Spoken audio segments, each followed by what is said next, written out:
Shalom, meus irmãos, sejam bem-vindos ao canal Cosmologia Bíblica. Sou Ednardo Sabino. Hoje nós temos uma live especial com um convidado muito especial que vai estar mais uma vez aqui trazendo informações aqui juntamente conosco nesse canal a respeito da Bíblia descrita, né, nas constelações, nos céus, algo que é maravilhoso, um conteúdo, um material que a gente já trouxe aqui juntos. A gente deu início há pouco mais de um ano atrás. Vou fazer a indicação para que vocês confiram. Aqueles que não tiveram acesso a essa live, vou deixar os links tanto na descrição quanto também no comentário fixado no topo. Então, peço a vocês que, caso você seja a primeira vez que esteja aqui e ainda não se inscreveu, que se inscreva, deixe aí o seu like para contribuir aqui com o canal, com o engajamento, para que outras pessoas também tenham acesso a essa mensagem, para que essa mensagem ela ecoe cada vez mais e aí cada pessoa possa receber, né, ser alcançada também por essa mensagem que nós cremos que é uma mensagem importante, principalmente se tratando nos dias de hoje, de um período no qual nós cremos que é o início aí de um período final, ao qual a humanidade adentrou naquilo que nós chamamos de período das dores. Então, nós estamos aqui hoje com o nosso irmão, meu convidado especial aqui, meu irmão Márcio Antônio, do canal Testemunha das Estrelas. E aí eu vou abrir aqui para que ele possa dar suas considerações iniciais, e aí depois a gente vai dando sequência aí no material. Seja bem-vindo aí, meu irmão. Fica à vontade aí. Shalom, shalom, graça e paz a todos. Gostaria de agradecer ao Eterno pela presente oportunidade, pela chance de poder compartilhar das suas grandezas. Agradecer também ao meu irmão Ednardo Sabino pela confiança, pelo apoio, pela motivação de estar aqui de volta neste canal que é maravilhoso, que é um canal de bênçãos, podendo participar de mais uma live com o irmão.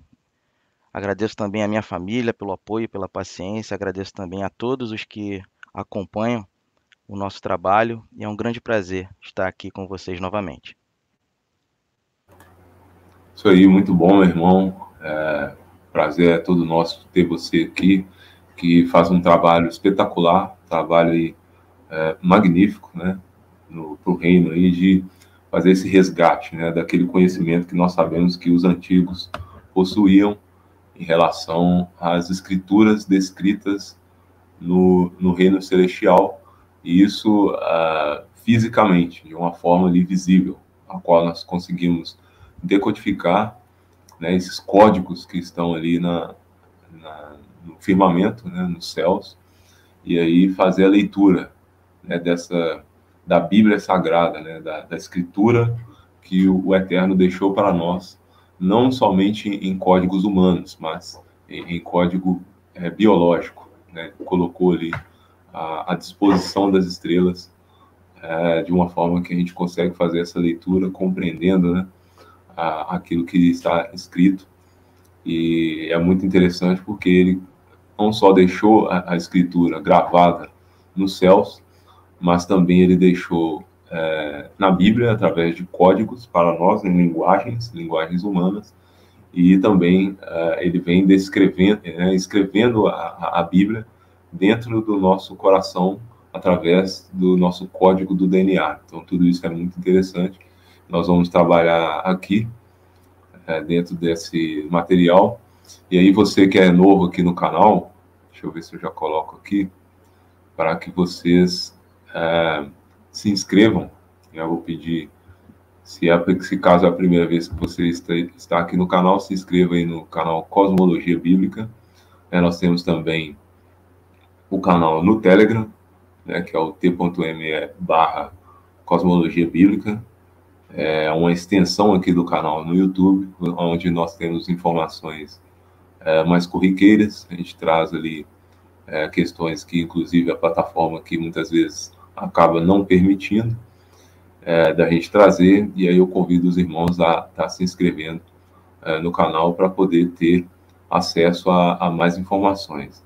A live em questão que nós fizemos outrora, eu juntamente com o nosso irmão Márcio Antônio, é essa live aqui, a Bíblia nos Céus, Cosmologia Bíblica, Astronomia, as Escrituras, constelações e também sobre o zodíaco bíblico. Então a gente falou sobre esses pontos, dando um panorama geral, nosso irmão trouxe aqui acerca de todas as constelações, e hoje nós vamos estar dando sequência nesse material.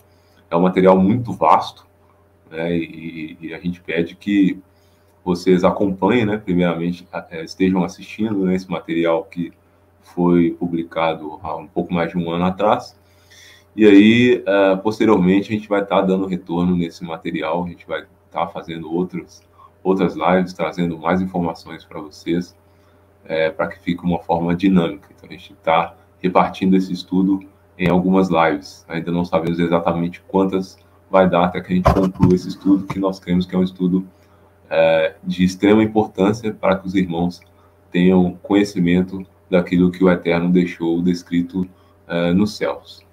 Outra coisa também muito importante, gostaria de deixar para os irmãos, é que vocês se inscrevam no canal do nosso irmão Márcio Antônio, que chama Testemunha das Estrelas. Então, tem aqui o canal, eu já sou inscrito, recomendo a vocês que se inscrevam e assistam aí o material do nosso irmão, que é um material de extrema qualidade.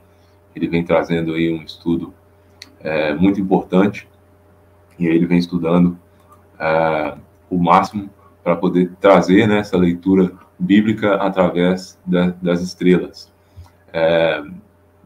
Eu creio que a gente vai dar aqui uma introdução, acredito que não seja tão importante nesse momento inicial aqui eu fazer esse panorama, mas a gente vai estar discorrendo, né, acerca desse assunto, fazendo uma introdução inicial. Então peço que vocês se inscrevam, porque caso você queira se aprofundar mais nesse assunto, tem muito mais informação lá no canal do nosso irmão Márcio, Testemunho das Estrelas. Meu irmão, fica à vontade, eu vou estar abrindo aqui para que você possa dar início aí, e aí a gente vai ponderando informações à medida que você for trazendo o estudo, e aí a gente vai desenvolvendo, assim como foi da última vez. Fica à vontade aí, vamos dar sequência aí, meu irmão.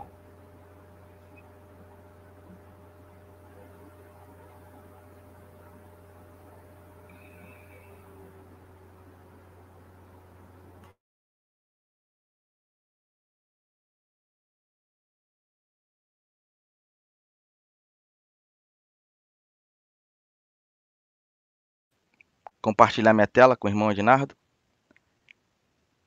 Amém.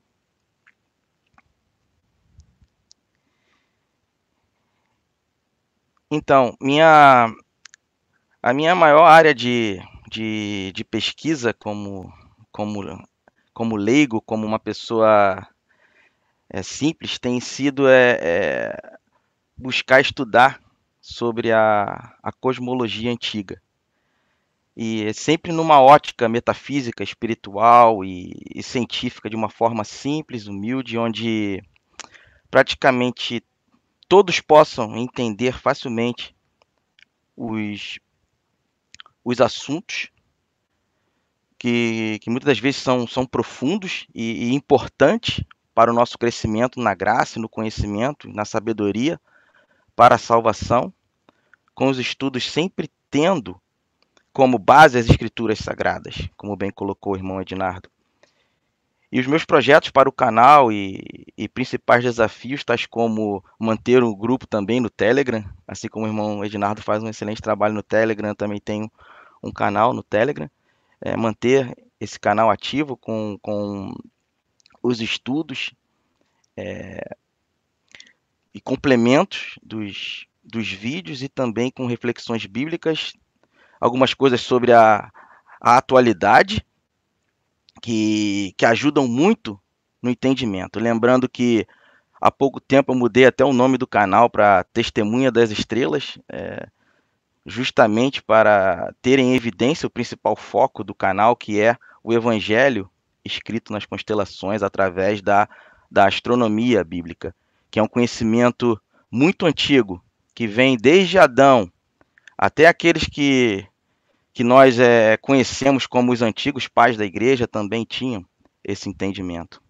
Ou seja, mesmo sendo algo até encoberto e ocultado às pessoas, não é uma novidade o assunto. Agora, só para atualizar vocês que estão nos ouvindo, fazendo aqui um breve resumo da live que nós tivemos aqui no canal Cosmologia Bíblica, onde nós fizemos aqui um panorama, fazendo uma introdução ao estudo da astronomia e a Bíblia. Depois nós fizemos um breve resumo sobre a astronomia, né, no geral, e depois nós apresentamos uma visão geral dos signos do zodíaco. Eu lembro sempre das palavras do irmão Ednardo, que sempre quando conversamos ele diz que este assunto que estamos trazendo para vocês é um dos maiores e melhores conteúdos dentro da cosmologia, porque ele traz o resgate do conhecimento celestial da antiga cultura hebraica e dos povos antigos, que é algo jamais visto pela sociedade atual. E em resumo, é sempre bom lembrar, pessoal, que podemos definir o tema principal de cada um dos 12 signos do zodíaco da seguinte forma, que sempre destaca em cada constelação sobre a pessoa e a obra do Messias, de Jesus Cristo, de Yeshua, nos 12 signos do zodíaco. E em resumo, o que foi apresentado na primeira live, como eu estou colocando aqui, quando nós decodificamos essas figuras representadas por cada constelação, nós podemos sintetizar, né, resumir toda a mensagem dos signos do zodíaco da seguinte forma, tanto cronológica quanto a temporal, os acontecimentos micros e macros.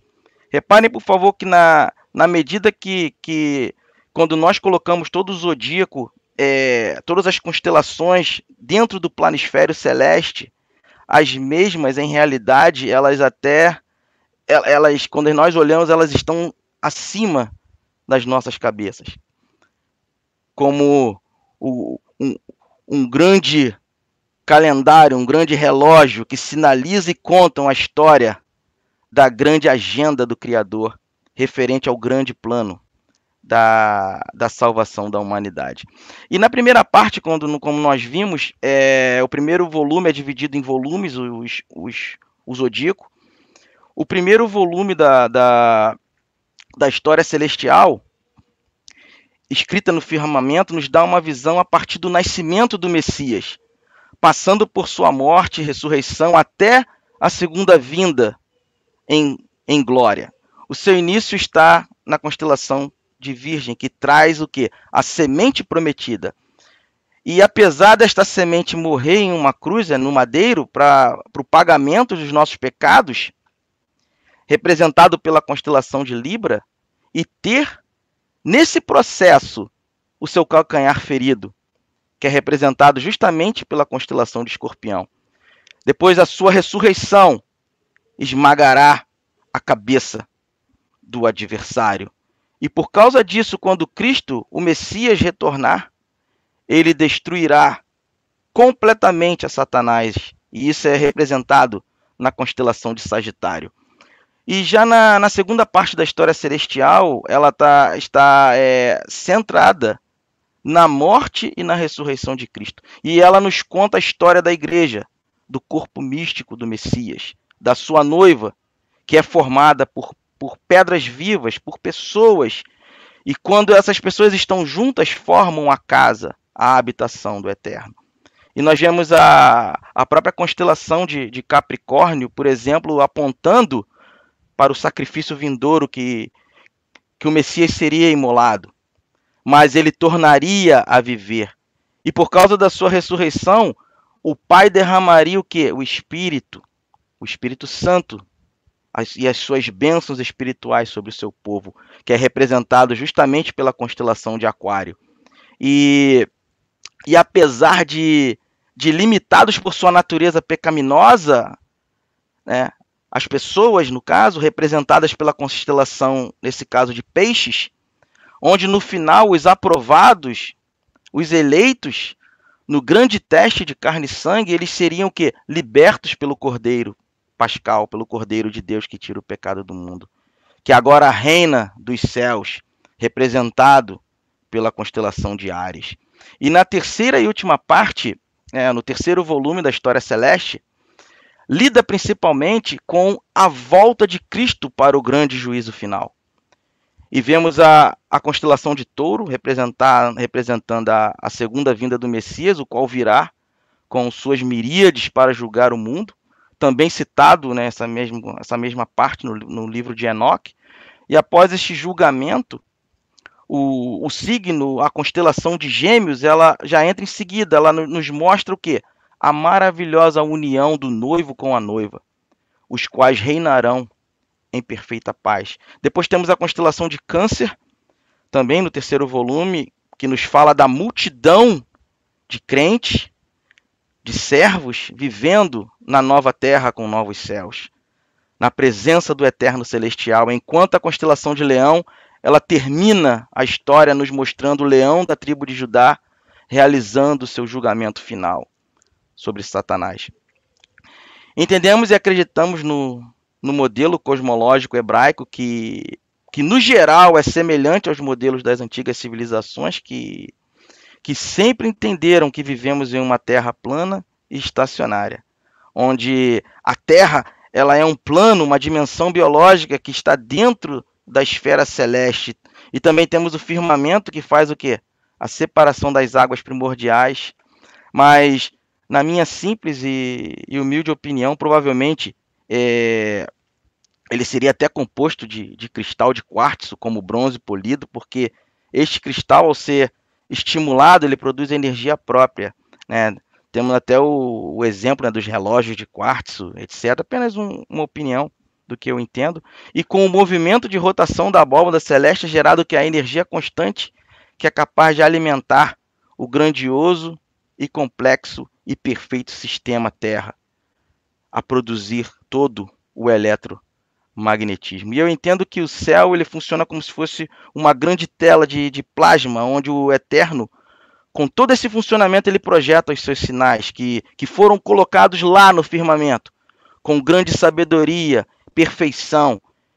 E eles nos apresentam e declaram o que? A glória de Deus através da grande história, do plano da salvação e do resgate da humanidade. E que está escrito no firmamento, nos signos do zodíaco, através dos corpos celestes projetados. Cada um com a sua função, isso é muito importante, como se fosse um grande relógio, cada elemento, cada corpo celeste na sua posição, com a sua energia, com a sua frequência e com a sua vibração. E a dimensão biológica que conhecemos como Terra é semelhante a uma grande bobina elétrica produtora da sua própria energia em realidade. Estamos inseridos dentro do corpo cósmico do Criador. E para entendermos todo o pano de fundo sobre o panorama do grande plano da redenção, existem assuntos que são chaves e muito importantes e ao mesmo tempo desafiadores para nos ajudar no entendimento no panorama geral, como por exemplo, por isso que é muito importante, depois de aprendermos sobre os rudimentos básicos e elementares da doutrina de Cristo, do Messias, sobre o plano da redenção, essa lista, né, nós vemos em Hebreus 6, do 1 ao 3, existe uma lista de princípios elementares da doutrina de Cristo, o que diz, né, o autor da própria carta aos Hebreus, ele exorta aos leitores que eles deveriam avançar na maturidade cristã, em vez de ficarem o quê? Limitados às bases da fé, ou aos antigos fundamentos ou princípios elementares. E com efeito a usar o vocábulo perfeito até, nessa passagem de Hebreu, ou perfeição, né, maturidade, adulto, o texto ele vai se referir, né, como eu disse, à maturidade, à condição de uma pessoa crescida, desenvolvida, para alcançar esse, posso dizer, status, né, nível espiritual, é necessário para passar por princípios elementares. E no rol das doutrinas básicas, o escritor aos Hebreus, ele menciona o quê? O arrependimento de obras mortas, a fé em Deus, os batismos, a imposição de mãos, a ressurreição dos mortos e o juízo eterno. O juízo eterno. Meus amados, são assuntos que não podemos ter dúvidas quando se trata de coisas espirituais. Porque depois de bebermos, né, o leitinho espiritual, a próxima etapa é comer o que é alimento sólido. E quem tiver dúvidas ainda nos princípios elementares da doutrina do Messias, não conseguirá ingerir alimento sólido. Por isso, a importância de aprendermos bem a base e aos poucos irmos aprendendo. E isso é um processo na vida do discípulo. É um padrão que não pode pular etapas. Por isso que vemos, infelizmente, muitos se desviando da fé. Por isso que vemos muitas divisões dentro do meio da chamada cristandade, porque, infelizmente, muitos querem aprender coisas que não foram reveladas até pelo Eterno. E também por não estarem preparados para receber alimento sólido. Até por desobediência e por uma escolha própria. Pulam as etapas e a casa não é o quê? Edificada corretamente sobre a rocha, sobre a pedra angular, que é o Messias. E quando nós entendemos essa base, aí sim, com segurança, entenderemos sem bloqueios as coisas espirituais que são alimentos sólidos. Aí sim vamos estudar e entender sobre o mundo pré-adâmico, sobre o mundo antediluviano, sobre a pré-existência dos seres. Apesar de serem assuntos fáceis de entender, muitos não entendem por quê? Porque ainda têm dúvidas de coisas básicas, de coisas elementares.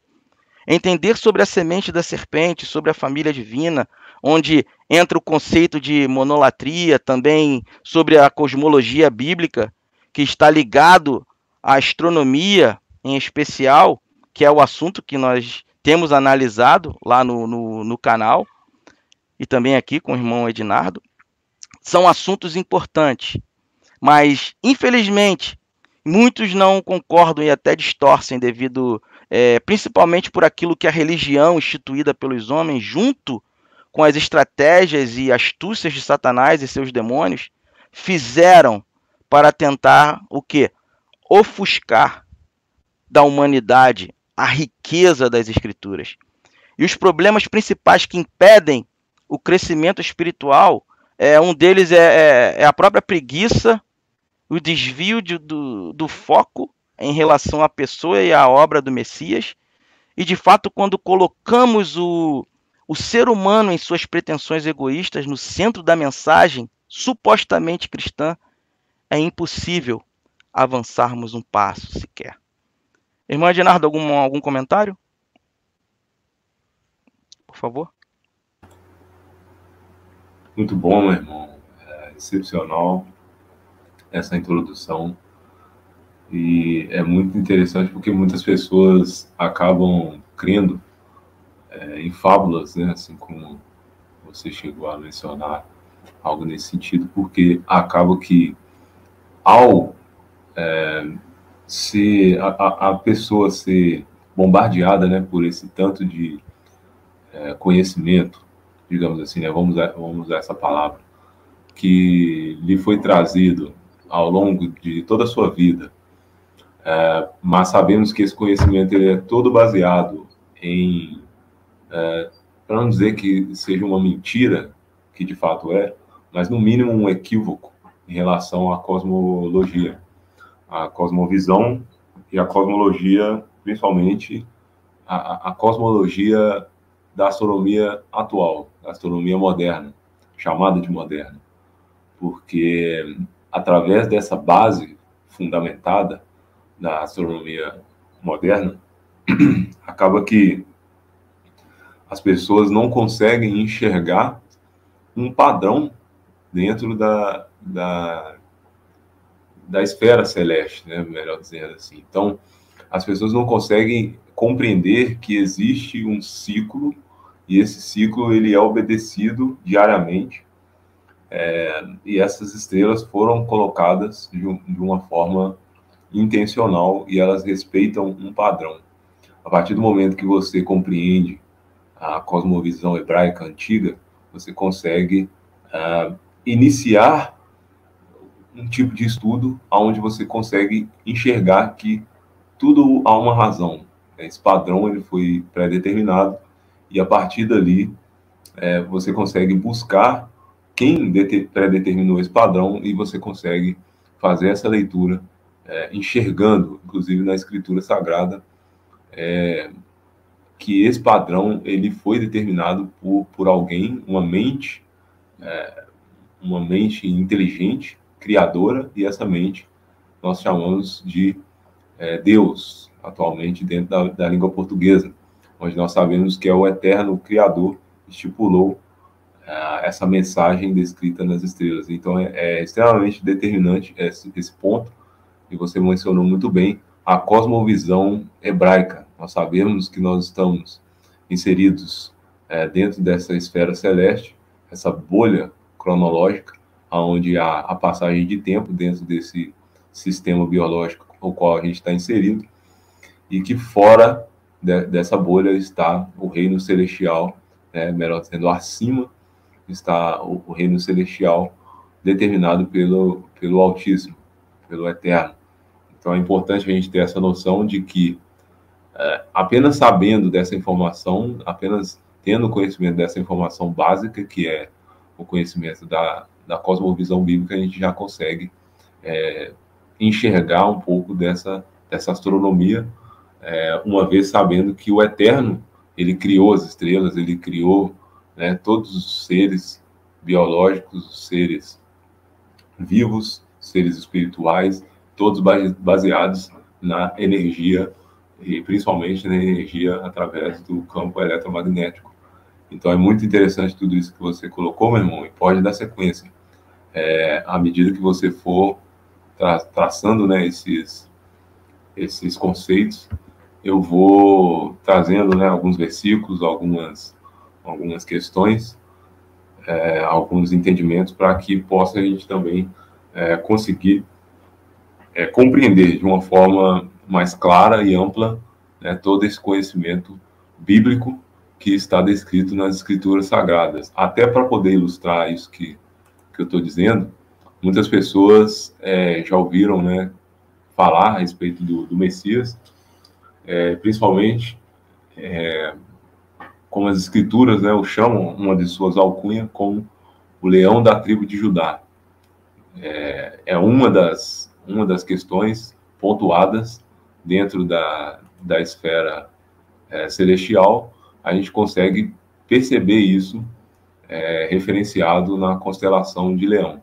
Eu creio que o irmão vai trazer bastante informação acerca disso, e à medida que você for citando, eu vou trazendo textos, como este, por exemplo, em Apocalipse 5:5, referencia, dizendo: então um dos anciãos me disse, não chore, eis que o leão da tribo de Judá, a raiz de Davi, venceu para abrir o livro e os seus 7 selos. Isso aqui já trazendo num contexto de julgamento, onde a gente, em muito pouco tempo, nós brevemente estaremos adentrando nesse período ao qual a gente crê que já se iniciou, que está relacionado ao início das dores.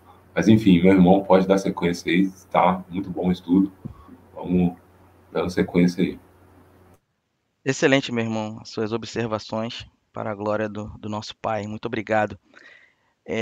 Agora, meus irmãos, relembrando alguns pontos que são de extrema importância para entendermos sobre o Evangelho nas constelações, até corroborando bem com o que o irmão Ednardo acabou de resumir, as observações que faço e busco sempre ter um equilíbrio, são sempre equilibradas, com respeito e ética aos pontos de vistas diferentes até sobre esse assunto. Então, pessoal, quando nós falamos sobre astronomia e as escrituras, o que chama a nossa atenção para o Evangelho nas estrelas, os signos do zodíaco e a história da redenção. Quando nós pensamos sobre isso, justamente esses assuntos vêm à nossa mente. E se olharmos, por exemplo, para o horóscopo, ele utiliza os 12 signos do zodíaco para dar principalmente o quê? Direção para a vida das pessoas. Mas os que aceitam as escrituras como a revelação do eterno Criador ao homem, a revelação do Criador ao homem, sabem de fato que tal prática do horóscopo, além de irreal, também é condenada pelo eterno. Então, e mesmo diante de tal situação, não temos como negar a existência dos 12 signos do zodíaco. Eu desejo sempre identificar nesses estudos quem é o autor dos 12 signos do zodíaco. E a pergunta seria seria o seguinte: foi o eterno ou foi o diabo que criou os signos do zodíaco? Ou foi apenas uma invenção do homem? O que seria isso? Então, se o eterno for o autor, então como explicar o fato dos signos do zodíaco estarem sendo usados para fins que a própria Bíblia condena? É algo até um pouco incoerente. E é isso, meus amados, que desejamos verificar e analisar. Entendem? E desde o início eu deixo bem claro que não acredito ser correta e aprovada pelo Eterno a prática conhecida hoje como horóscopo. E muitas pessoas desconhecem que os 12 signos são formados por constelações de estrelas. As várias estrelas em cada signo, elas formam a figura do seu respectivo nome. Por exemplo, o signo de Virgem, ele mostra a figura de uma mulher, uma representação. Deitada com um ramo de trigo na mão direita e espigas de milho na mão esquerda. O signo de Libra ou balança já mostra o quê? 2 balanças. Já o signo de Escorpião, ele mostra um escorpião e assim por diante. São representações. E a palavra signos do zodíaco, quando nós olhamos o idioma hebraico, ela vem diretamente do hebraico de uma palavra chamada Mazarot. E esses signos, eles são mundialmente aceitos e reconhecidos. Visto do ponto de vista da própria astronomia, eles são reais. E por isso, podemos dizer que a única parte que permaneceu, e mesmo assim com alguns desvios, são as figuras representadas por cada signo. Então, pessoal, meus amados irmãos, isso é evidente que o verdadeiro significado dos signos do zodíaco não é conhecido nem mesmo entre a grande maioria dos cristãos atuais. E é isso que estamos procurando descobrir e resgatar nesses estudos. Existem, por exemplo, muitas coisas registradas na Bíblia que ainda estão ocultas, e uma delas é o zodíaco, apesar de estar bem claro. E por essa razão, antes de iniciarmos as nossas verificações e revisão do significado bíblico do zodíaco e estudos no geral, nós precisamos estabelecer provas bíblicas da sua origem. Repito aqui sempre que não aprovo a prática da consulta ao horóscopo. Respeito, como eu falei anteriormente, as opiniões dos que acreditam até, mas com ética, né, com humildade, com respeito, mas não podemos aceitar que a origem dos 12 signos do zodíaco seja demoníaca. Não é nada demoníaco. E é isso que vamos examinar nas Escrituras. Algum comentário, meu amado irmão Ednardo? Por favor. Muito bom, meu irmão, perfeito, né? Essa explanação, porque é importante, se você até puder manter no anterior, no slide anterior, isso, okay. Onde você colocou que você fala, né, o Evangelho dos signos do zodíaco e a história da redenção. É importante a gente prestar atenção nisso que você colocou, que há um motivo, né? Eu creio que a gente vai falar bastante sobre isso, né? Há um motivo pelo qual você, à noite, você sai e vê aquelas estrelas todos os dias, nas mesmas posições, né? Inclusive, eu recomendo um vídeo aqui do canal, Cosmologia Bíblica, acerca disso, que a gente traz um pouco de entendimento sobre isso aí, né? O porquê das estrelas estarem, né, sempre na mesma posição, né? Muitas vezes as pessoas talvez nunca se perguntaram isso, né? Se a gente de fato vive um modelo heliocêntrico que está aí girando, né, aleatoriamente, o porquê de todas as estrelas estarem todos os dias você vê as mesmas estrelas nas mesmas posições. E qual o motivo disso? E uma vez que a gente entende toda essa motivação que a gente vem trazendo aqui, a gente consegue entender que esse é um conceito antigo, né? Assim como nosso irmão disse, isso aqui não é nada novo, não é nada que a gente inventou, que a gente trouxe aqui, algo que a gente decodificou, um entendimento novo, um estudo inovador, não. Isso aqui é apenas um resgate daquilo que é antigo, que foi perdido. A gente está trazendo conhecimento, né? Está trazendo luz ao conhecimento antigo dos povos hebreus, que é um conhecimento que a gente percebe que ele foi ocultado do verdadeiro povo hebreu, do verdadeiro povo cristão, o povo que segue o Messias e que segue o Criador, o povo que possui o selo do Espírito, né, da Ruach HaKadosh. Então, para que serve, né, essa mensagem? É uma mensagem, essas estrelas, né, a posição a qual elas estão determinadas, isto é nada mais, nada menos do que uma mensagem de redenção. Então, a cada constelação, a cada decanato, né, assim como a gente já trouxe esse conceito, né, nosso irmão falou muito bem, principalmente na primeira live, eu recomendo vocês que assistam, né, a primeira live, vou deixar aqui os links. Então, assim, cada detalhe, né, cada posição, cada decanato, cada constelação, cada variação, mudança, movimento, tudo aquilo ali aponta para uma história de redenção. É exatamente aquilo que está escrito na Bíblia. Está escrito no nosso código, no DNA e nas escrituras sagradas. É algo interessante da gente pontuar, porque essa história de redenção é tudo aquilo que a escritura já traz, que Paulo menciona bastante, como, por exemplo, alguns versículos aqui eu vou fazer a leitura de 2, para que vocês, para que isso fique ilustrado, né, dentro da Escritura. Então, quando Paulo diz assim aos Colossenses, né, no capítulo 1, versículo 14, em que temos a redenção pelo seu sangue, a saber, a remissão dos pecados. Então, aqui ele faz esse apontamento de que o sangue do Messias, esse prometido, a qual as Escrituras também o firmamento dos céus, as estrelas, a posição das constelações também fazem esse apontamento do Messias, trazem esse código.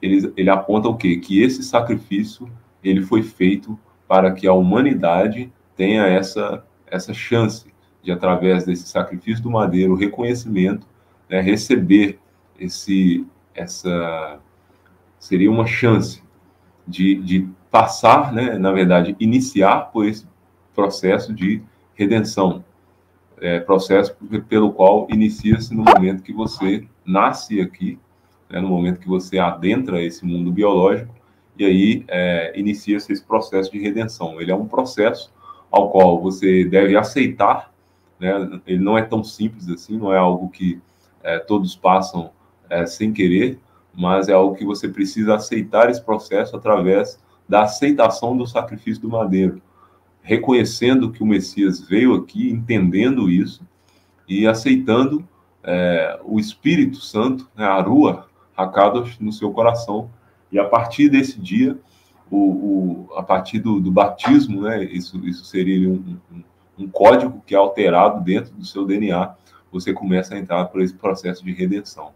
E tudo isso só é possível através do sangue que foi derramado pelo Messias, por esse sacrifício que ele fez para poder nos resgatar. E aí é interessante que também Paulo ele vai dizer lá em Efésios 4:30, ele fala o seguinte, e não entristeçais o Espírito Santo de Deus, no qual estáis selados para o dia da redenção. Então, mais uma vez aqui, vocês percebendo que essa redenção, ela é um processo, e ela vai terminar, ela vai culminar o quê? No último dia, no dia da redenção.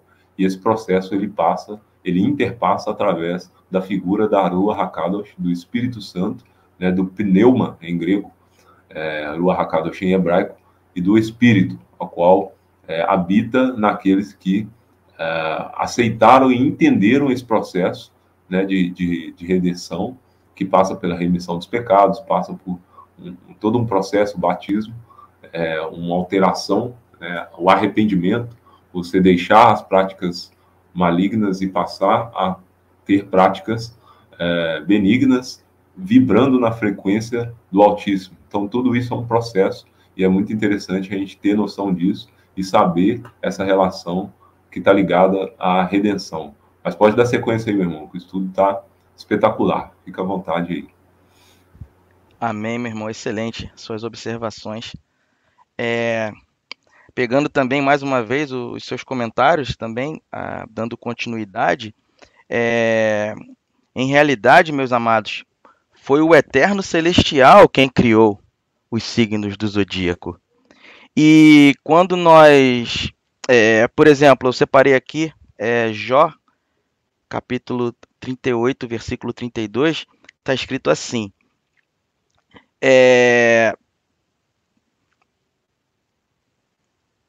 está escrito assim: ou poderá tu atar as cadeias do sete estrelo, ou soltar os laços de Órion, ou fazer aparecer os signos do zodíaco?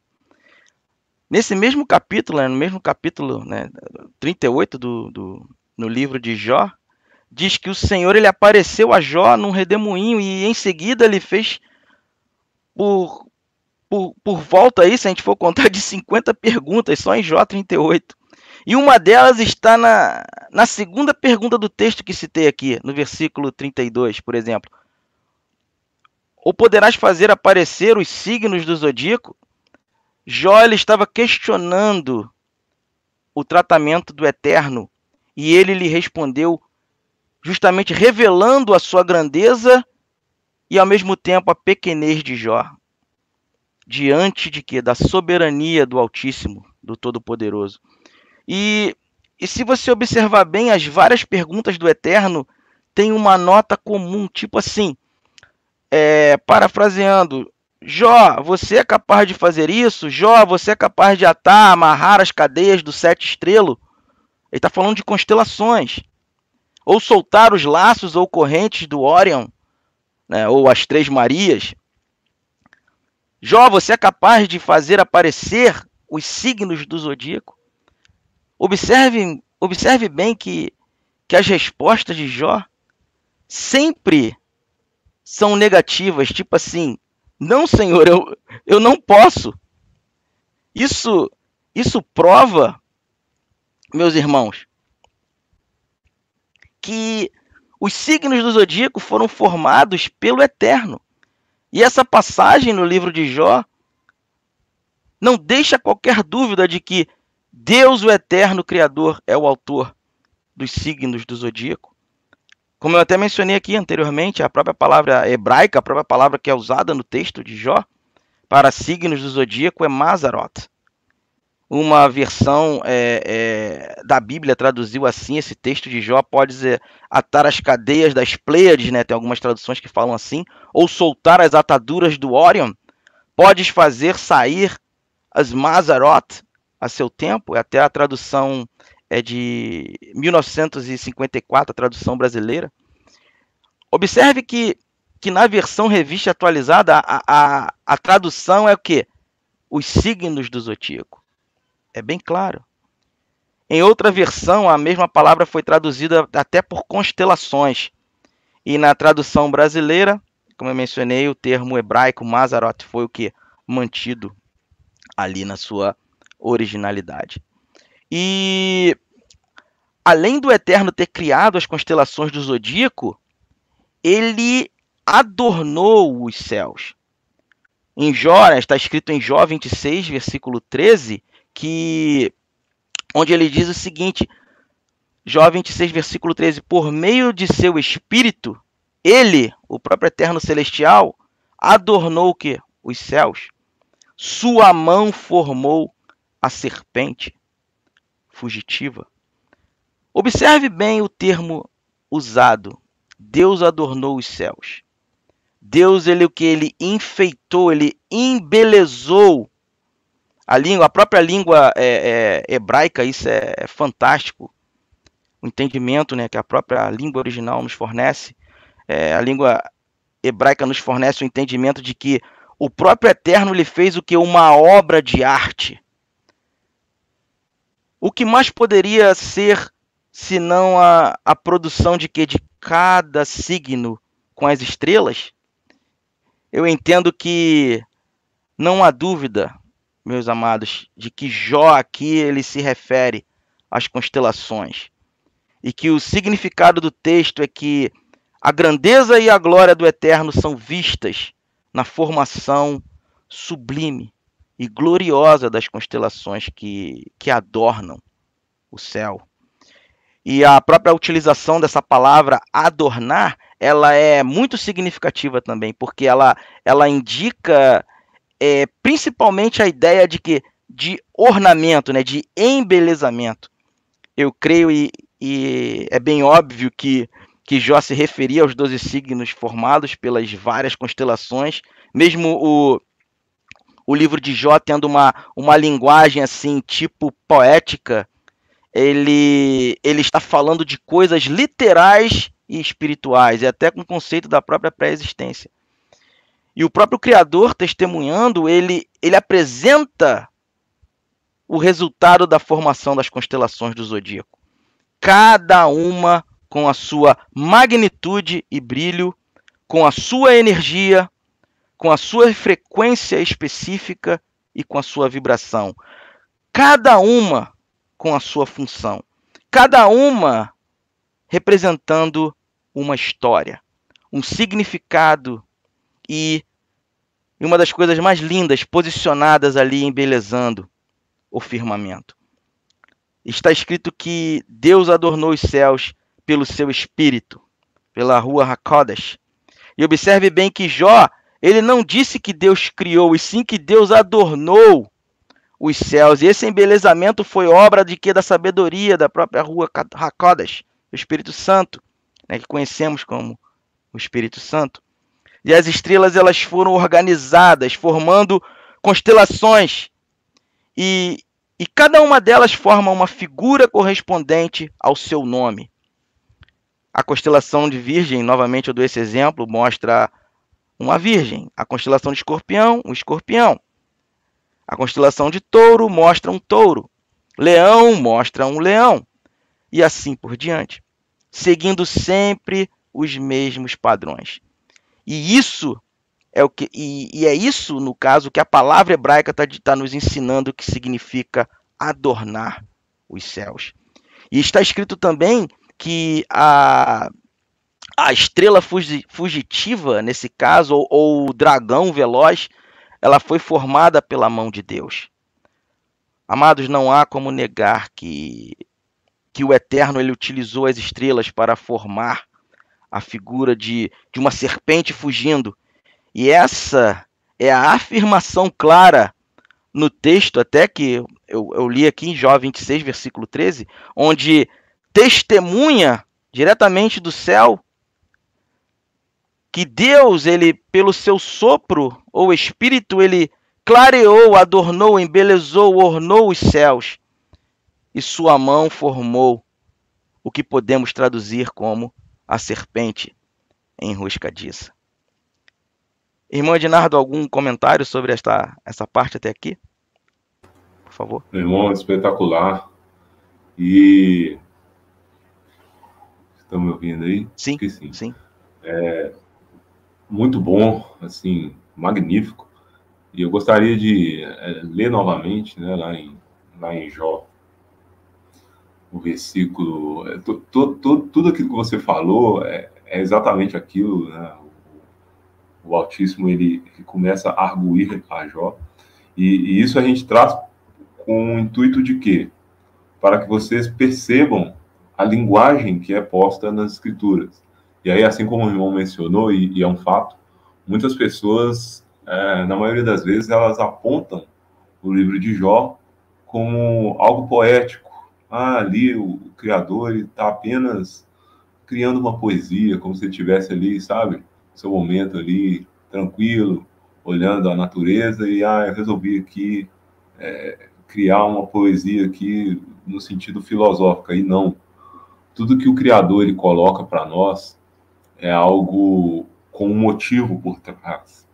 Então, nunca você vai ver o Criador dizendo algo ali ao léu, jogando ali uma poesia, assim, não que a poesia seja algo a ser desconsiderado, mas é algo assim, a linguagem poética, muitas vezes, ela é levada em desconsideração, ela recebe um status de descrédito, mas não somente por isso, mas quando você compreende a cosmovisão correta e você entende todos esses códigos que as escrituras nos trazem, você consegue entender que o Eterno ele foi muito mais profundo do que uma simples poesia melódica ou algo ligado a alguma coisa como se fosse sem sentido. E aí eu vou ler aqui mais uma vez, né, aquilo que ele arguía a Jó, e aí no decorrer da live vocês vão compreender com mais profundidade isso que eu estou dizendo aqui agora. Mas lá em Jó, ele diz da seguinte forma, ali nos versículos...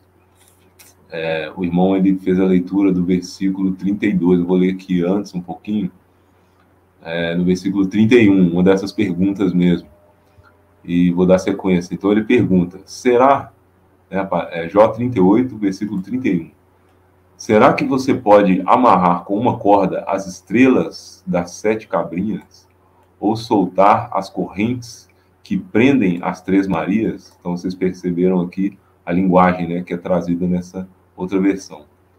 Você pode fazer aparecer a estrela d'alva ou guiar a ursa maior e a ursa menor?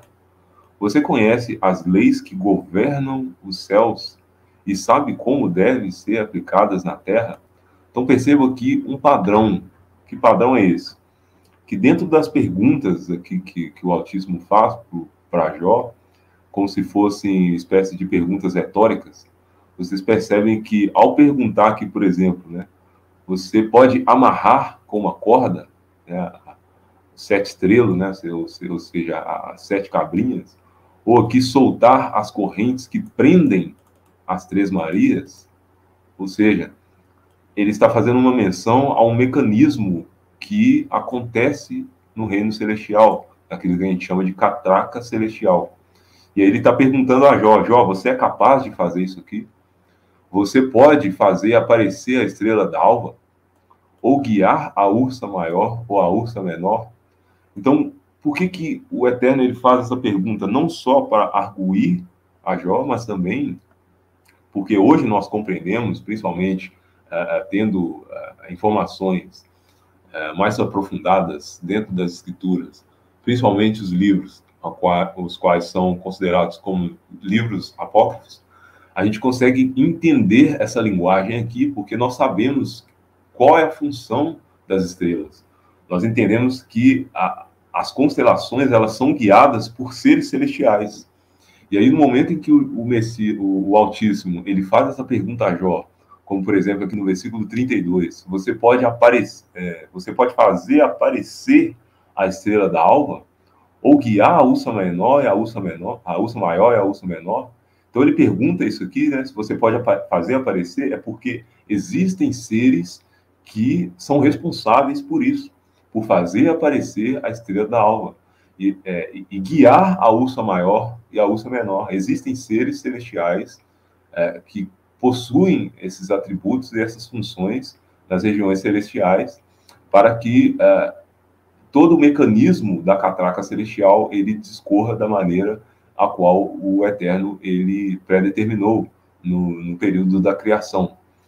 E ao fazer essa pergunta a Jó, é interessante que a gente consegue hoje fazer essa leitura entendendo que Jó, com assim, vou colocar como uma probabilidade muito alta de que Jó ele era um dos responsáveis no período pré-existencial, ao qual a gente compreende que nós fizemos parte outrora, e que retornaremos a esse reino celestial, que é a nossa casa verdadeira.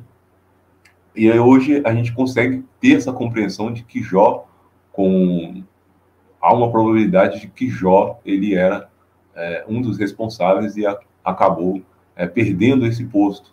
E aí talvez por isso também, né, fazendo essa leitura, a gente consegue entender por que o Altíssimo ele pergunta isso para Jó. Você pode fazer isso, Jó? Você pode fazer a estrela da alva, né, aparecer? Ou você pode guiar a ursa maior ou guiar a ursa menor? Porque existe essas atribuições. Então é muito interessante o quê?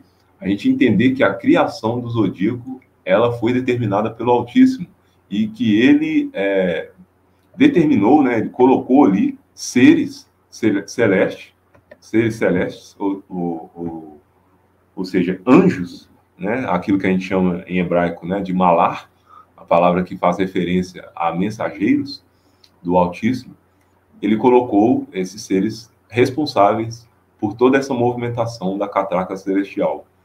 E é muito interessante a gente ter todo esse conhecimento e saber que quem criou todo o cosmos foi o Eterno. E o que acontece hoje, principalmente nessa questão do horóscopo, é nada mais, nada menos que uma deturpação, né, das hostes caídas, que outrora também eram responsáveis por toda essa movimentação, essa deturpação que ela é feita, a qual nós chamamos hoje de horóscopo, que seria uma tentativa de leitura do futuro utilizando a posição das estrelas ou algo do tipo. Então, isso é abominável aos olhos do Criador, mas ele sim deixou uma mensagem, e essa mensagem é a mensagem de redenção, a qual nós já citamos. Então, quem é o Criador do cosmos? Quem é o Criador dos signos, dos zodíacos, né, de todas as posições desses símbolos? Esse Criador, ele é o Eterno Celestial, e ele deixou essa mensagem para que a gente possa contemplar, né, os céus, o firmamento, assim como em Salmos diz, que o firmamento, ele anuncia as obras das mãos do Eterno, ou seja, essas obras, quem criou isso foi o Altíssimo Celestial. Pode dar sequência aí, meu irmão? A gente tem ainda bastante conteúdo para trazer. Amém, meu irmão. Muito obrigado, meu irmão, pelos excelentes comentários, que são sempre edificantes, né? Glórias a Deus, estamos lendo, né, o mesmo livro. Isso é maravilhoso. Então sempre os comentários sempre totalmente conectados com o assunto que nós estamos elucidando. Bom, os detalhes destas constelações temos discorrido com detalhes até lá no canal, e quem puder depois confira as playlists, né, na íntegra, é uma sugestão bem legal.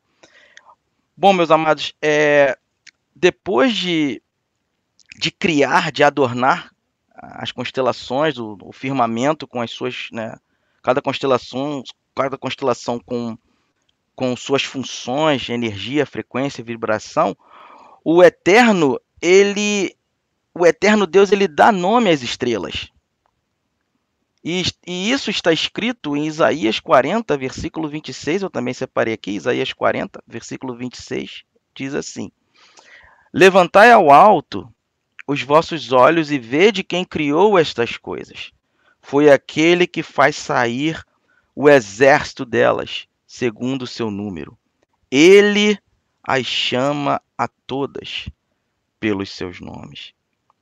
Isaías, ele se refere ao céu estrelar, e pelo texto, ele nos convida a contemplar aquele que criou tudo isso. E em seguida, o próprio profeta Isaías, ele faz uma declaração surpreendente, justamente em relação às estrelas. Primeiro ele diz que que Deus ele faz sair o exército delas segundo o seu nome. E segundo, ele diz que Deus a todas as estrelas chama pelos seus nomes. Isso é algo estupendo. Imagina, pessoal, o número de estrelas que existem na abóbada celeste e todas elas têm nomes dados pelo próprio Criador. E isso não foi algo feito de uma forma aleatória. Cada nome ele expressa um significado muito importante na história do plano da salvação, do plano da redenção. A importância disso, na realidade, já estão sendo comentadas e analisadas nos vídeos, como eu mencionei aqui lá no canal, sobre o estudo de cada um dos 12 signos, onde podemos evidenciar que o nome de cada estrela está diretamente ligado com a história da redenção mostrada, justamente pelo significado de cada signo. E lemos também, eu separei aqui também em Salmos, onde diz que o Eterno, Salmos 174, aqui o versículo 4, diz assim, diz que o Eterno, ele conta o número das estrelas. E mesma coisa, ó, e chama todas pelos seus nomes. Ou seja, depois de criar, adornar com suas funções, energia, frequência, vibração, e nomear as estrelas, agora o Eterno coloca os luminares, os luzeiros no firmamento para serem o que? Sinais. Signos, sinais. Gênesis 1, versículo 14. Como já sabemos muito bem pelo texto, né? Gênesis 1,14 diz que e disse Deus, haja luzeiros no firmamento dos céus, para fazer separação entre o dia e a noite, sejam eles para sinais, para estações, para dias e anos. É muito importante entendermos isso. Porque geralmente ao ler essa passagem, logo podemos pensar o que até nas estações do ano, como verão, inverno, outono, primavera, e até mesmo nos dias da semana, meses e anos, também vão fazer alusão a isso, mas então quando lendo essa passagem com atenção, notamos que os luminares eles teriam 3 utilidades e não 2. E nessa observação podemos fazer pelo menos aqui 2 perguntas ao texto para nos ajudar no entendimento. Por que os luminares serviriam para sinais? É a primeira pergunta. E a segunda, e as estações? Indicam mesmo as 4 estações do ano? Será? Para uma interpretação, eu gosto de usar a palavra entendimento, ou melhor, dizendo um entendimento correto, retirando até as camadas, analisando a soma das partes pelas escrituras, nós precisamos verificar o quê? O significado das palavras no hebraico. O próprio contexto já nos esclarece isso, mas quando a gente vai mais a fundo, isso fica muito mais claro e fácil de entender. É muito importante quando estudamos as palavras no idioma hebraico, porque o hebraico ele nos mostra o quê? A história por trás da história. Isso é muito interessante. E nos ajuda a compreender o que o Eterno de fato quer nos ensinar sobre a sua palavra. E quando examinamos as escrituras em camadas, na literalidade do texto, na cultura, na língua, no país, e juntamos estes elementos, estes elementos são o quê? A base na qual toda a escritura foi alicerçada. A própria palavra sinais de Gênesis 1,14 no hebraico significa ot, O-T-H, no português. Quando a gente vai no dicionário o dicionário Vine, também é muito conhecido esse dicionário. Nós usamos muito o Strongs, também tem o Vine, que é muito legal, muito, muito bom. No dicionário Vine, ele definiu essa palavra ot, usando o idioma original hebraico como sinal, como marca, que descreve algo pelo qual uma pessoa ou grupo está caracteristicamente o quê? Marcado. Em Números 2, versículo 2, usa a palavra ot também, né, sinal, signo, para representar uma bandeira militar. Ou outro exemplo de aplicação foi quando, não sei se os irmãos lembram da passagem, quando Raabe pediu aos seus convidados, aos israelitas, um sinal, um sinal correto, né, que foi no caso a corda escarlate, registrada em Josué 2, versículos 12 e 18. E a palavra ot significa sinal, como lembrança do dever a cumprir. E disse Deus: este é o sinal do pacto que firmo entre mim e vós, e todo ser vivente que está convosco por gerações perpétuas. Gênesis 9, versículo 12. Um símbolo que faz o quê? Lembrar algo, que remete a uma lembrança de alguma coisa, de um significado muito profundo até. Em Êxodo 13, versículo 9, diz assim, e terá por sinal sobre a tua mão e por lembrança entre teus olhos, para que a lei do Senhor esteja em tua boca, porquanto com mão forte o Senhor te tirou do Egito.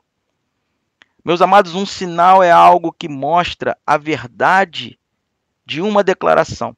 Podemos também chamar de signo, como eu comentei aqui, quando o contexto está relacionado principalmente aos corpos celestes, porque tem praticamente o mesmo significado. Êxodo 4, versículo 8 diz assim: respondeu-lhe Deus, certamente eu serei contigo, e isto te será por sinal de que eu te enviei. Quando houveres tirado do Egito o meu povo, servireis a Deus neste monte. Êxodo 3, versículo 12, fala de um sinal milagroso. E sucederá que, se eles não te crerem, nem atentarem para o primeiro sinal, crerão ao segundo sinal. Êxodo 4, versículo 8. E a primeira ocorrência dessa própria palavra traduzida, ot, como sinais, o vocábulo otot, que é o plural de ot, que é o sinal, parece até ser uma questão aberta, porque outras autoridades de tradução preferem derivá-lo de atah, A-T-A-H-A-H, que significa vir, e o traduzem também como sinal de alguma coisa ou pessoa que está para vir. Então, meus irmãos, o emprego mais comum da palavra não apoia muito este último ponto de vista até, mas é verdade que ocasionalmente a palavra ot é usada nesse sentido. Mas quando assim acontece, o sentido ele parece ser indicado mais pelo contexto do que pela própria palavra. Se o significado básico de ot fosse algo que virá, seu uso seria impróprio em muitas passagens em que ocorre. Por exemplo, ela é empregada para designar as maravilhas operadas por Moisés perante Faraó. Tais maravilhas, entretanto, não eram sinais acerca de algo vindouro, mas provas de que o Deus dos hebreus era superior aos deuses egípcios. E por isso devia ser temido e obedecido. Um outro exemplo também, separei aqui o texto, Juízes 6,17, diz assim: dá-me um sinal de que és tu, Senhor, que me falas. E nessa solicitação, falando até sobre Gideão, Gideão não pediu uma coisa que estava para vir, e sim uma prova de que era realmente o eterno Deus quem falava com ele. Então, o próprio fato é que o vocábulo ot significa um sinal, no sentido mais comum da palavra. É um sinal a respeito de alguma coisa que representa esta coisa. Muitos estudantes e pesquisadores bíblicos assim o entendem, e sua definição, apesar de um tanto elaborada, é clara e compreensível. Um ot é derivado de avar, indicar, é uma coisa, um acontecimento ou ação que pode servir para nos dar a certeza vinda do eterno a respeito de outra coisa, acontecimento ou ação. E isso é feito em parte através de quê? De símbolos fixos acerca do futuro. E em parte através de quê? De acontecimentos preditos, miraculosos ou não, os quais não poderiam ser humanamente previstos, e assim, caso ocorram, provam o quê? A origem divina de outros eventos do passado ou sua própria origem divina. Então, meus irmãos amados, com base nessa simples análise e exposição, podemos dizer então que um sinal, um what, é algo escolhido e designado para representar alguma outra coisa. Eu gosto muito da declaração que escreveu o Dr. Seuss no seu livro. Eu uso muitos livros nas pesquisas. Ele escreveu assim, num livro que ele chama de O Evangelho nas Estrelas, The Gospel in the Stars. Recomendo bastante essa leitura para quem gosta, para quem gostaria de estudar bastante esse assunto e se identifica com este assunto que é tão edificante. Ele diz, o Dr. Seuss, ele diz que as letras do alfabeto são que sinais. Nós sabemos disso.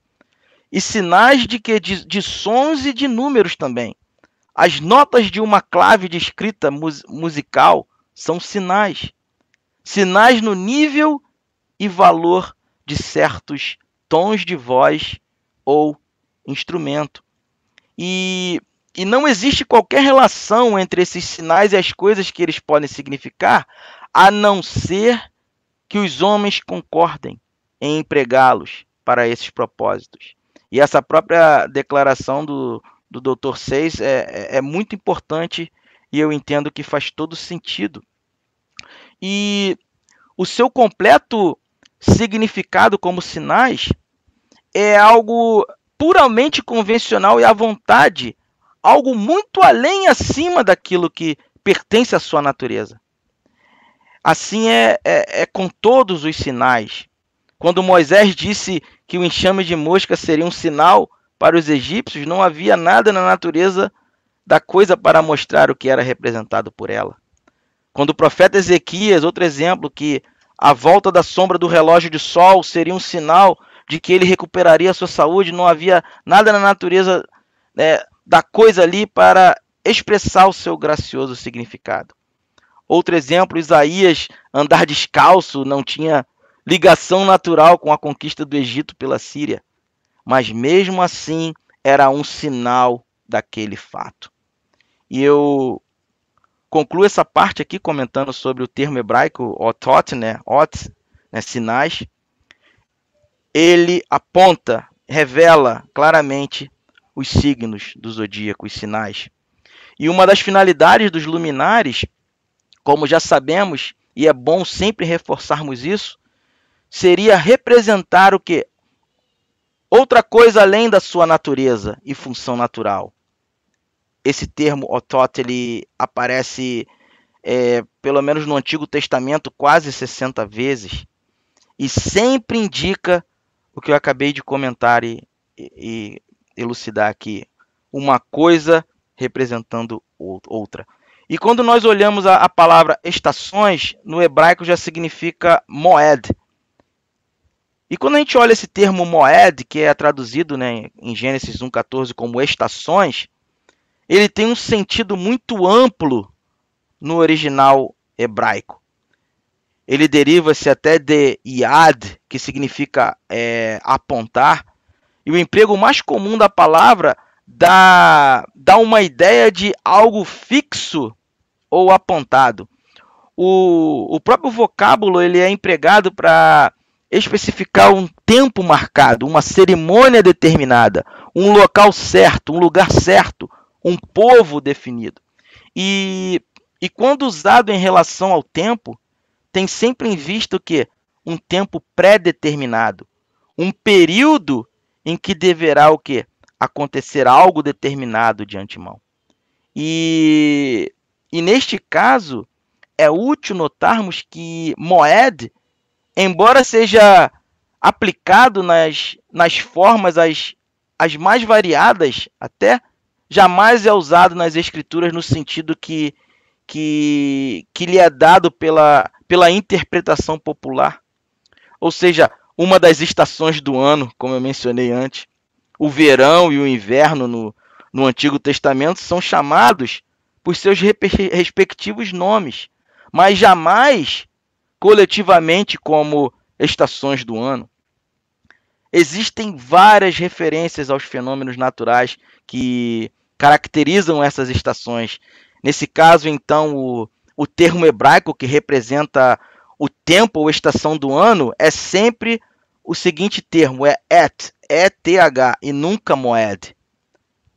Et, estações. Poderia falar aqui muitas passagens bíblicas no Antigo Testamento, em Êxodo, Levítico, 1ª, 2ª Crônica, Josué, em Salmos, Eclesiastes, sempre utiliza, quando se refere às estações do ano, utiliza o termo hebraico et, E-T-H.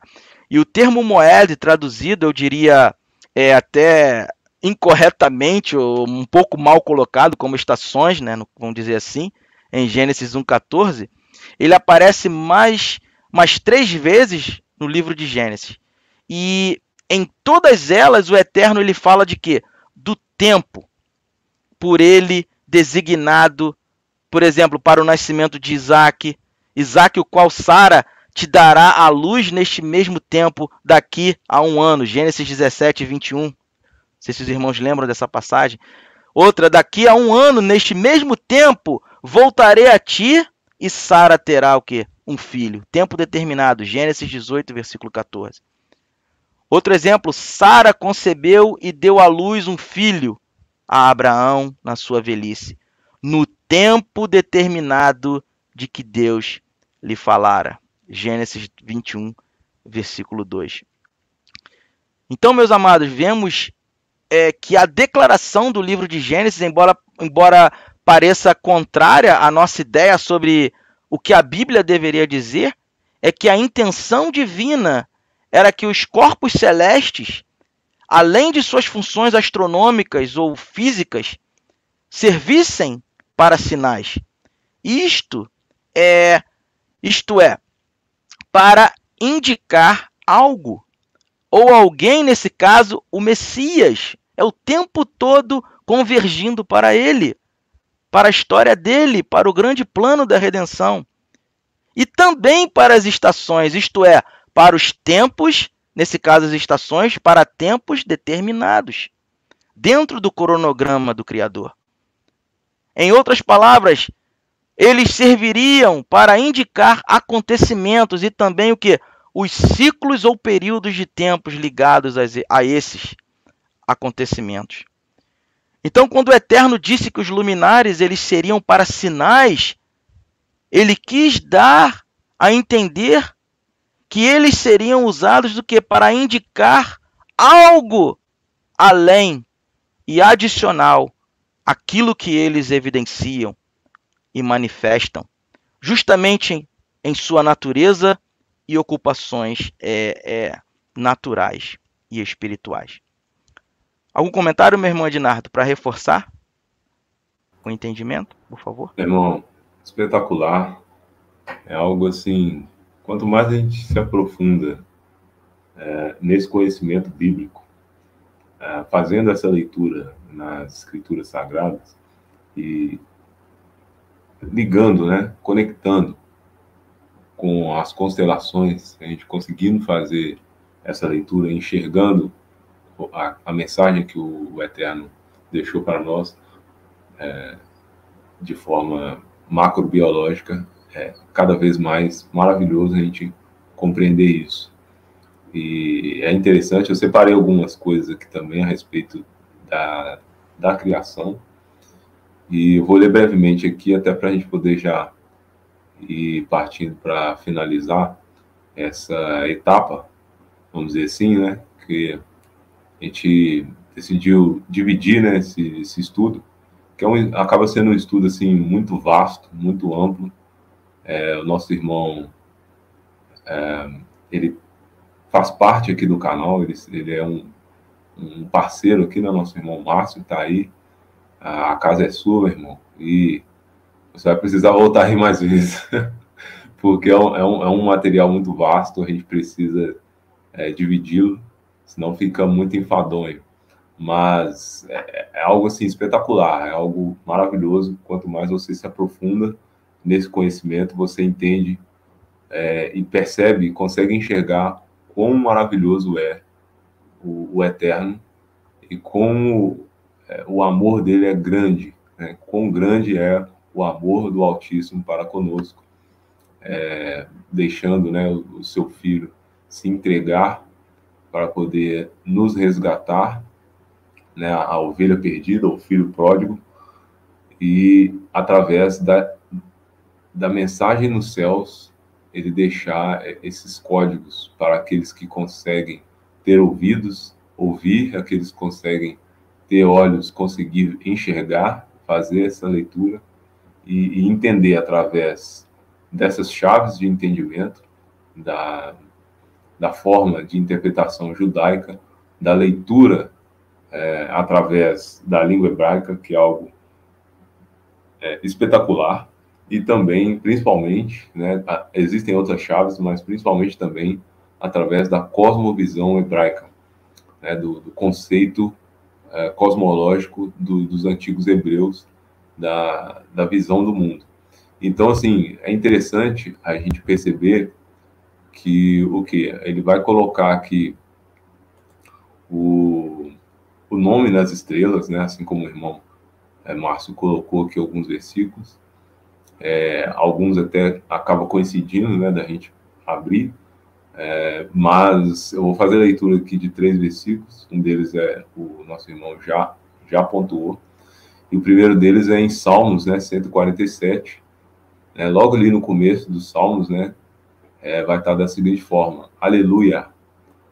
Como é bom cantar louvores ao nosso Deus Altíssimo, como é agradável prestar-lhe uma adoração condigna. O Eterno reconstrói Jerusalém. Ele congrega os exilados de Israel. Somente ele cura os corações quebrantados e lhes pensa as feridas. Ele fixa o número das estrelas, a cada uma dá um nome. Então, olha que interessante, né? No louvor aqui de Davi ao Eterno. Então ele vem ali dizendo, né, a respeito dos corações quebrantados, fazendo essa conexão com os seres criados pelo Eterno, os filhos de Deus, os malar, os malachim, né, no plural em hebraico. E aí ele vem no versículo 4 dizendo: ele fixa o número das estrelas, a cada uma, né, dá um nome, assim como o nosso irmão também ele colocou. Então, ou seja, olha que interessante como ele faz. Cada ser celestial ele conhece pelo seu nome. Uma vez a gente entendendo que as estrelas estão conectadas a seres, são representações celestiais, né, são representações energéticas para seres celestiais que comandam toda a movimentação da catraca celestial. Em Gênesis 15, por isso que ele vai falar da seguinte forma para Abraão. Então ele disse assim, ó: então o Senhor conduziu Abraão para fora da tenda e orientou: olhai para os céus e conta as estrelas, se é que podes. E prometeu: será assim a tua posteridade. Então o Altíssimo, ele está ali, na verdade, algo até mais profundo do que isso. A gente pode tratar esse ponto especificamente em outros materiais, para trazer mais detalhes sobre isso, mas só uma pincelada, é interessante como ele já faz essa conexão. Então, ele meio que mostra ali um código para Abraão, no caso, Abrão, né, na determinada ocasião, dizendo a ele que se ele consegue, né, já que ele consegue, se é que ele consegue contar as estrelas, assim seria a sua prole, a sua descendência. Isso ali seria um código, né, dizendo para Abrão que aquele depósito ali das almas, né, que são aquilo que a gente chama de estrela atualmente, está ligado ao Guf, né, a palavra em hebraico. Ali ele estaria mostrando, né, a constelação, né, as estrelas que seriam trazidas à Terra, ligadas a progenie de Abraão, que seria o pai das nações. Então, através ali de Abraão, né, seu filho Isaac, da sua linhagem, o Altíssimo traria essas almas que outrora necessitariam, né, vir até a Terra para poder passar por esse processo de redenção. E dentre elas está eu, você e todas as outras pessoas que fazem parte desse exército celestial, que é o exército do Altíssimo. E aí, fechando com o texto que o irmão leu, em Isaías 40, 26, que vai falar, né? Levantai os olhos e observai as alturas. Quem criou tudo isso? Então, todo esse magnífico céus, né, quando você sai ali nesse dia estrelado, principalmente quando você está num local mais afastado, né, de cidades, você consegue enxergar com mais facilidade, né, essa mecânica celestial, essa catraca celestial, e enxergar essas estrelas. A gente consegue perceber que o quê? Quem criou tudo isso? Lá em Isaías vai falar: levantai os olhos e observai as alturas. Quem criou tudo isso? Foi aquele que coloca em marcha cada estrela do seu incontável exército celestial. É por isso que ele é chamado Yahweh Tsevaot, em hebraico, né? O Altíssimo, o Deus dos exércitos. Que exércitos são esses? O exército celestial. Por isso que é usado essa palavra em hebraico, que o irmão colocou muito bem colocado. Yahweh Tsevaot é esse general, esse comandante mor de todo o exército celestial, exército dos seres celestiais, das almas, né, dos malachinos, e todas chamam pelo nome, né, dando sequência aqui no versículo. Foi aquele que coloca em marcha cada estrela do seu incontável exército celestial, e a todas chama pelo nome, ou seja, ele sabe o meu nome, o seu nome e o nome de cada ser celestial. O seu poder é incalculável, inextinguível a sua força, e por isso nenhum desses corpos celestes deixa de atender prontamente, ou seja, esses seres que estão em acordo com o comando inicial que o Altíssimo determinou em Gênesis, para que as estrelas fossem fixadas no firmamento e fizessem, né, revolvessem ao redor da estrela Polaris, que a gente tem essa compreensão atualmente. Essa foi uma ordem através da frequência que o Altíssimo emitiu, e existem essas estrelas, esses seres celestiais que obedecem a essa ordem a partir do poder incalculável e inextinguível, a força do Altíssimo, a qual ele determinou que isso fosse feito. E aí, obviamente, que a gente tem conhecimento de que há aqueles seres que se rebelaram, e a eles está resguardado a negridão, né, das profundezas. Então, assim, até para a gente já ir caminhando para o encerramento, deste período, tá, meus irmãos, ainda tem, assim, tem muito material para a gente poder trazer, né? O nosso irmão aqui, o Márcio, ele vai estar aqui novamente em outras oportunidades.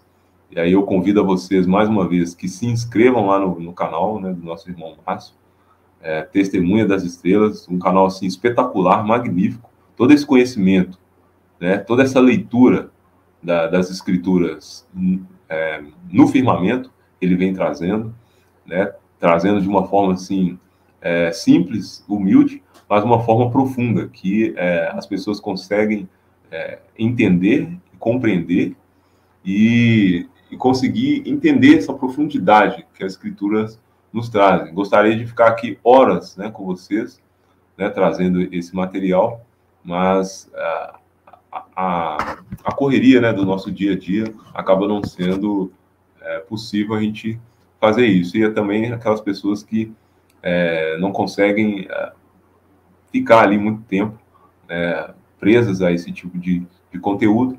E aí é importante até a gente dar essa divisão para que a gente sempre esteja aqui oportunidades também de estar juntos aqui, né, fazendo esse tipo de material e interagindo entre nós, entre você que está aqui vendo essa mensagem, assistindo essa live, pessoas que estão no chat, os moderadores, inclusive eu gostaria de agradecer a cada um, mas a gente fazendo essa pausa aqui, vamos dizer assim, né, seria uma pausa. E aí a gente, posteriormente, a gente vai dar sequência aí nesse material, que é um material assim magnífico, que eu fico muito feliz de ter a oportunidade de estar aqui trabalhando juntamente com o nosso irmão Márcio para poder trazer essas informações aqui para vocês. Irmão, você quer dar uma consideração para depois a gente ir finalizando e depois a gente retornar, né, nas próximas oportunidades? Creio que seja breve, tá?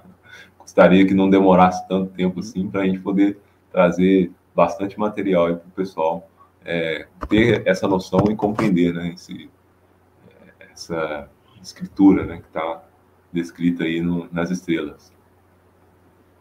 Amém, meu irmão. Muito obrigado. Muito feliz de estar aqui com vocês. Então, aí, para finalizar nessa parte, antes de fazer a consideração final, gostaria de deixar aqui rapidinho um pequeno panorama só dos tópicos que nós estaremos trazendo nas próximas oportunidades aqui no canal. Eu vou falar vamos falar sobre os sábios e a estrela de Belém, um assunto muito importante. Vamos ver quando Jesus nasceu em Belém da Judéia, uns magos, né, magós, sábios, eles vieram do Oriente a Jerusalém. Quem eram eles? Por tudo isso está linkado, está conectado com o assunto, né, de astronomia, cosmologia, dos signos do zodíaco. Por que eles foram a Jerusalém? Como eles ficaram sabendo a respeito do nascimento do Messias? O que eram as indicações dadas pela estrela e o que os motivou a empreender essa busca tão difícil e trabalhosa? Qual era a fonte de iluminação que os moveu ao buscar e achar e adorar o Rei dos Judeus? De onde lhes veio esse conhecimento nítido e definido do nascimento do nosso Salvador? Aí nisso nós vamos falar sobre todas essas questões da provável localização da estrela de Belém, o que eu tenho entendido nos meus estudos, toda essa parte. Falar também um pouquinho sobre a Torre de Babel, porque justamente está conectada com as questões de como olhar para as estrelas de uma forma errada. Existe a forma correta, como nós devemos olhar para as estrelas, que é uma forma bíblica, olhando para os sinais, e existe também uma forma errada, na qual nós vemos todo o engano que está por trás disso. Então, nós vamos ver as consequências do que é fazer, do que é buscar as estrelas de uma forma errada. Vamos falar também sobre a própria pregação do evangelho sem linguagem, sem voz. Quando Paulo ele fala que a mensagem de Deus, a mensagem do evangelho já tinha sido pregada por toda criatura debaixo do céu. Então nós vamos ver como Deus ele fez isso, usando, né, a sua palavra, e a sua palavra desde os céus, e também a sua palavra escrita, e como o irmão Ednardo nos ensina muito bem, a própria palavra estampada, né, marcada no nosso próprio DNA, nós como cartas vivas de Deus. E também eu vou falar muito sobre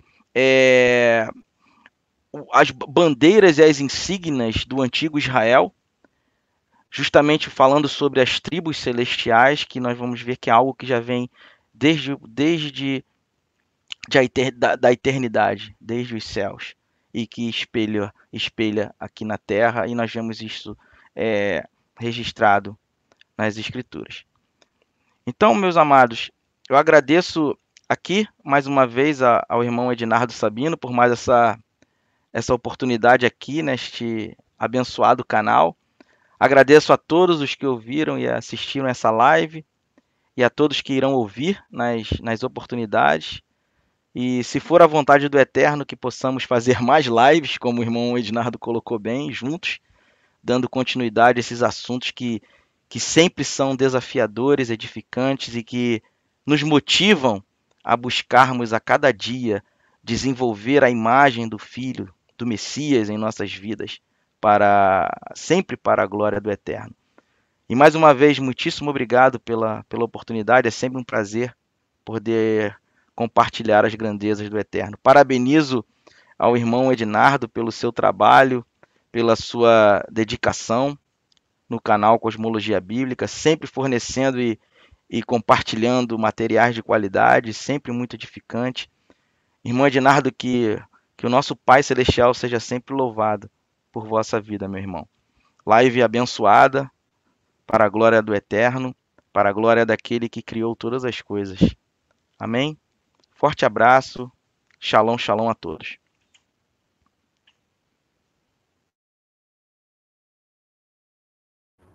Amém, meu irmão? Muito bom, muito interessante.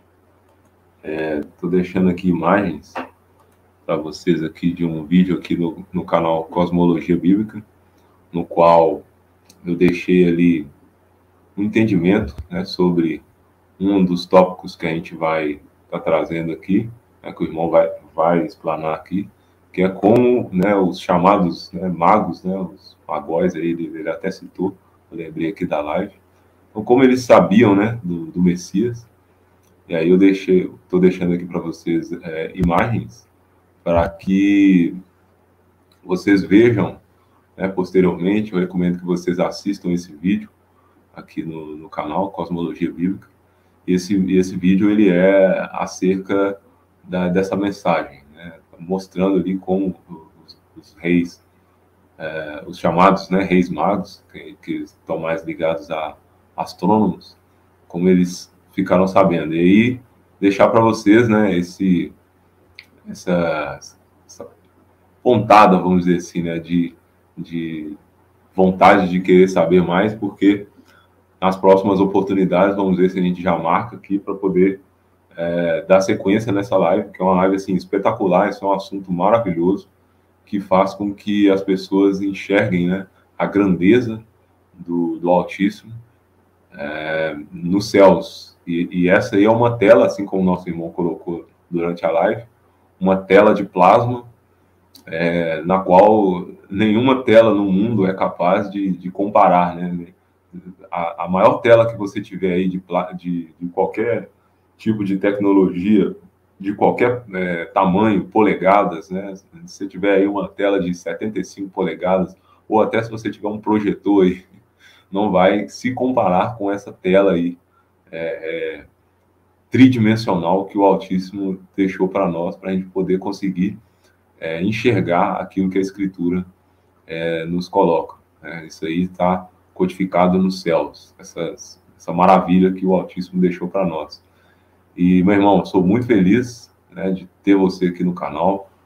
Agradeço muito aí ao Altíssimo pela oportunidade de ter você aqui conosco, né, e peço que ele nos abençoe para a gente poder estar aqui novamente em outras oportunidades, o mais breve possível. Quero aí agradecer a todos os irmãos que contribuem aí com o canal, né, eu deixo sempre aí para vocês em aberto, aqueles que gostam, né, de trazer algum tipo de contribuição para o canal, seja ela financeira, seja ela alguma contribuição, como, por exemplo, os irmãos que nos ajudam aí na moderação, né, ajudando a manter aí a ordem aqui no chat, né, seja ao vivo, seja em transmissão, ajudando também no compartilhamento dos links, né, nos grupos de WhatsApp, Telegram. Então, eu sou muito grato à vida de cada um, e isso é um trabalho de formiguinha que cada um faz, cada um fazendo o seu trabalho que foi pré-determinado, para que essa mensagem ecoe, para que essa mensagem chegue até a pessoa que necessita de ouvir. Então, mais uma vez, agradecer aqui a presença do nosso irmão Márcio, testemunha nas estrelas, agradecer a presença de cada um aí, e nos vemos numa próxima, se assim o Eterno nos permitir. Que o Altíssimo abençoe grandemente a sua vida, tenha aí uma ótima, boa uma ótima boa tarde, uma boa noite, um bom dia, caso você esteja ouvindo essa mensagem em um outro tempo futuro. Então, até uma próxima, que o Altíssimo abençoe. Shalom.